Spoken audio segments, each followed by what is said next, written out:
జూలైలోనే స్థానిక సమరం. Panchayat, MPTC, ZPTC, మున్సిపాలిటీల ఎన్నికలకు రంగం సిద్ధం. జూన్ చివరిలో నోటిఫికేషన్ వస్తుంది అంటున్నారు. మరి ఒక రకంగా చెప్పాలంటే ఇప్పుడున్నటువంటి పరిస్థితులలో రిజర్వేషన్లు ఇంకా ఖరారు కాలేదు. గతంలో 2 టర్ములకు కూడా ఒకటే రిజర్వేషన్ ఉంటుందని గత ప్రభుత్వము ఎలక్షన్స్ నిర్వహించింది. కానీ మరి ఈ టర్ములో ఏం జరుగుతుంది అనేది అయితే తెలియదు. ఒకవేళ రిజర్వేషన్లు మారితే మళ్ళీ కోర్టుకు పోవడానికి కూడా అవకాశం ఉంటుంది.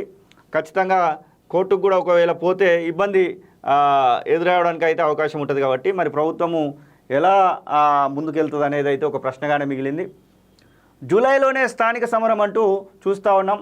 రాష్ట్రంలో స్థానిక సంస్థల ఎన్నికలకు రంగం సిద్ధమవుతోంది. జూలైలోనే గ్రామ పంచాయతీ, ఎంపీటీసీ, జెడ్పీటీసీ, మున్సిపాలిటీ ఎన్నికలను నిర్వహించాలని రాష్ట్ర ప్రభుత్వం ప్రాథమికంగా నిర్ణయించింది.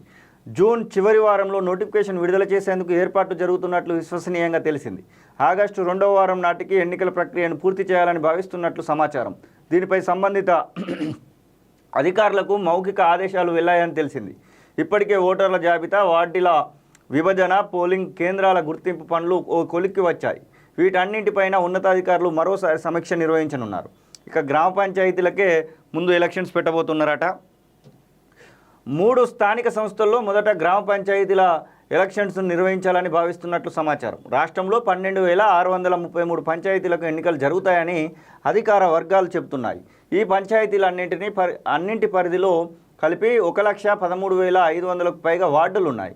మున్సిపాలిటీల్లో కలిపి పంచాయతీల్లోని వార్డులు పోగా మిగతా వాటికి ఎన్నికలు నిర్వహిస్తారు. ఇక 5,817 ఎంపీటీసీ, 567 ఎంపీపీ, 567 జెడ్పీటీసీ స్థానాలకు ఎన్నికలు జరుగుతాయి. హైదరాబాద్, మేల్చర్, మల్కజ్గిరి మినహా 31 జిల్లాల్లో జెడ్పీ చైర్మన్లను కూడా ఎన్నుకోబోతున్నారట. ఇక కాంగ్రెస్ పార్టీ పరంగా రిజర్వేషన్లు ఇవ్వాలనుకుంటున్నారు. గతంలోనే ముఖ్యమంత్రి రేవంత్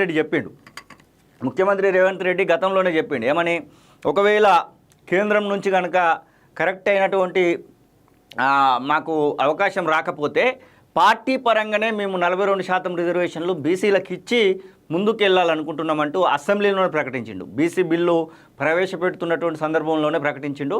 దానికి సంబంధించి స్థానిక సంస్థల్లో బీసీలకు 42% రిజర్వేషన్ అమలు చేయాలని సర్కారు నిర్ణయించిన సంగతి తెలిసిందే. ఈ మేరకు అసెంబ్లీలో బిల్లులను ఆమోదించి కేంద్రానికి పంపించింది. కానీ కేంద్రం పెండింగ్లో పెట్టింది. స్థానిక ఎన్నికల నోటిఫికేషన్ నాటికల్లా కేంద్రం నిర్ణయం తీసుకోకుంటే ప్రస్తుత రిజర్వేషన్లతోనే ఎన్నికలు నిర్వహించాల్సి ఉంటుంది. అంటే మొత్తంగా 50% దాటకుండా రిజర్వేషన్లు అమలు చేయాలి. స్థానిక సంస్థల పరిధిలో ఎస్సీ, ఎస్టీలకు జనాభా దామాషా ప్రకారం రిజర్వేషన్లు కేటాయించి మిగతా రిజర్వేషన్లను బీసీలకు ఇవ్వాలి. ఈ లెక్కన గతంలో బీసీలకు గ్రామ పంచాయతీ, ఎంపీటీసీ, జెడ్పీటీసీ ఎన్నికల్లో 21 నుంచి 22%, మున్సిపాలిటీల్లో 31% రిజర్వేషన్లు అమలయ్యాయి. అంటే స్థానిక సంస్థల ఎన్నికల్లో నేరుగా రిజర్వేషన్లు పెంచలేని పరిస్థితి ఉన్నటువంటి నేపథ్యంలో పార్టీ పరంగా బీసీలకు 42% సీట్లను కేటాయిస్తామని కాంగ్రెస్ గతంలోనే ప్రకటించింది. ప్రస్తుతం దీనిపైన కసరత్తు కూడా జరుగుతుంది. ఇక కార్యకర్తలలో జోష్ నింపడానికి అయితే అవకాశం ఉంటుంది. ఎందుకంటే దాదాపుగా 3,50,000 మందిని ప్రజాప్రతినిధులుగా ఎన్నుకునేటువంటి అవకాశం ఉంటుంది. కాబట్టి అధికార పార్టీకే గెలవడానికి అవకాశాలు ఎక్కువ ఉంటాయి. కాబట్టి 80 నుంచి 90% సీట్లను అధికార పార్టీ గెలుచుకోవడానికి ఉంటుంది. ముఖ్యంగా లోకల్ బాడీ ఎలక్షన్స్ వచ్చినటువంటి సందర్భంలో ఎప్పుడైనా కానీ అధికార పార్టీ వైపే ప్రజలైతే మొగ్గు చూపుతారు.